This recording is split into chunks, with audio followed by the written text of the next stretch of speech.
Mount next. Mount is one of the best positions you could get as a top player. And there's going to be two kinds of mount that we're going to divide this instructional into. The first is a low mount. This is any time the opponent has some kind of grip around the back of your neck. And notice this means you're chest to chest. The graphic here is meant to demonstrate that you're down flat to your opponent, you are down chest to chest. And this is typically done with some kind of desperate grip because he knows that if he lets your ass up, that's when hellfire is going to start raining down on him, and he will do anything to avoid that. So this is the low mount while he has your posture broken down.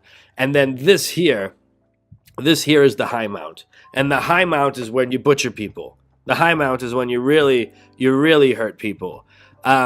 It's interesting with the high mount, right? I could get into you about all kinds of techniques and strategies and all that kind of stuff.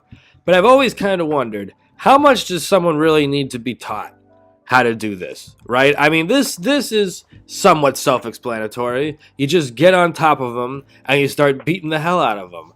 There's one thing I do know about this position is that you really have to be careful you don't miss and hit the mat and break your hand. It is better to take a little bit of power off and be accurate. Wow, look at these elbows. Jesus Christ. It's better to take a little bit of power off and be accurate as opposed to missing. So keep that in mind. But I don't think you need to know that much in order to do this. Practice it on a heavy bag. Practice it on some partners. Don't beat up your partners too bad. And yeah, I think you'll know how to do it. This right here is a very important skill.